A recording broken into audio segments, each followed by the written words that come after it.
Hi friends, அனைவருக்கும் வணக்கம். இன்றைக்கி நம்ம என்ன பார்க்க போகிறோம் அப்படின்னா, டிஎன்யூஎஸ்ஆர்பி மாடல் எக்ஸாம் 50 நீர்க்கோளம் மற்றும் உயிர்க்கோளம் அப்படிங்கிற பாடத்திலிருந்து தான் வினாக்கள் பார்க்க போகிறோம். ஸோ இந்த 2 பாடங்களும் 9th ஸ்டாண்டர்ட் செகண்ட் டேர்மில் இருக்குது. ஓகேங்களா? ஸோ வாங்க வீடியோக்குள்ளே போகலாம். தேசிய கடல்சார் நிறுவனம் எந்த ஆண்டு தொடங்கப்பட்டது? தேசிய கடல்சார் நிறுவனம் எந்த ஆண்டு தொடங்கப்பட்டது?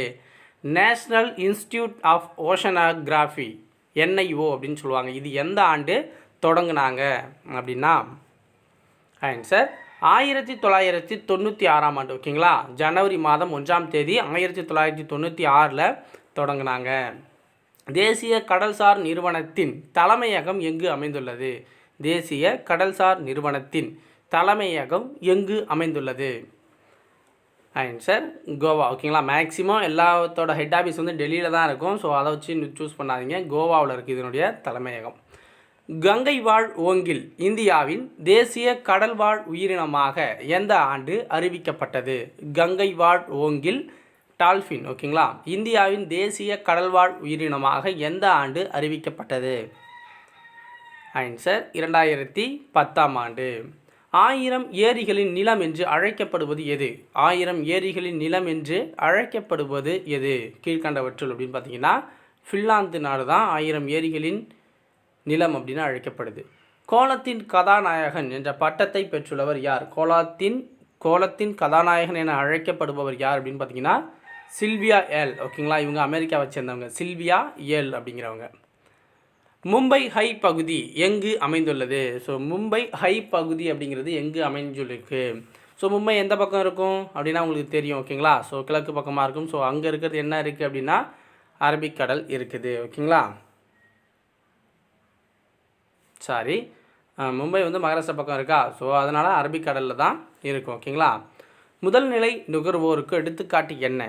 ஸோ முதல் நிலை நுகர்வோருக்கு எடுத்துக்காட்டு என்ன அப்படின்னு பார்த்தீங்கன்னா வரிக்குதிரை, ஆடு. ஓகேங்களா? ஸோ அதாவது பில் சாப்பிட்ற ஒரு உயிரினங்கள் அப்படின்னு நீங்கள் வச்சுக்கலாம். ஓகேங்களா? ஸோ எல்லாமே முதல் நிலை நுகர்வோர் அப்படின்னா இவங்க தான். ஓகேங்களா?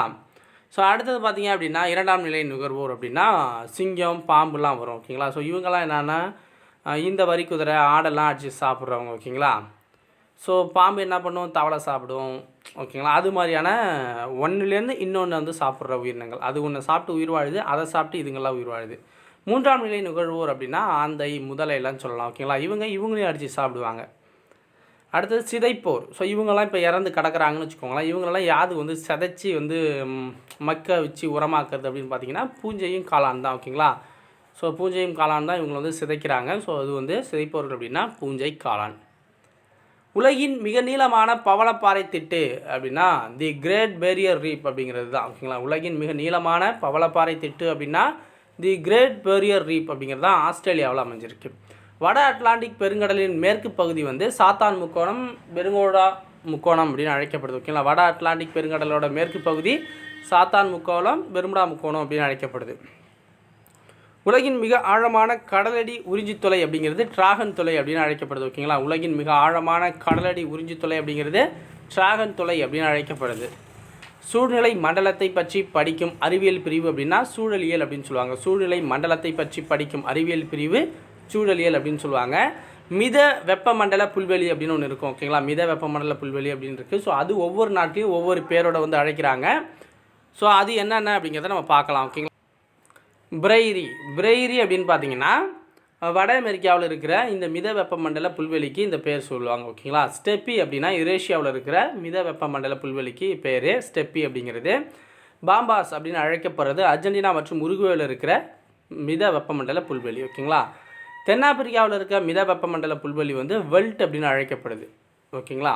அடுத்த டவுன்ஸ் அப்படின்னு அழைக்கப்படுறது ஆஸ்திரேலியா மற்றும் நியூசிலாந்தில் இருக்கிற மித வெப்பமண்டல புல்வெளியில் இருக்கிறதுக்கு தான் டவுன்ஸ் அப்படின்னு அழைக்கப்படுது. ஸோ இதோட இந்த வீடியோ முடிஞ்சிருச்சு. ஸோ நெக்ஸ்ட் வீடியோ பார்த்திங்க அப்படின்னா பாலிட்டியில் மனித உரிமைகள் அப்படிங்கிற பாடம் பார்க்கலாம் 9th செகண்ட் டேர்மில். ஸோ நன்றி, வணக்கம். வீடியோ பிடிச்சிருந்தால் லைக் பண்ணுங்கள், ஷேர் பண்ணுங்கள். நெக்ஸ்ட் வீடியோவில் சந்திக்கலாம்.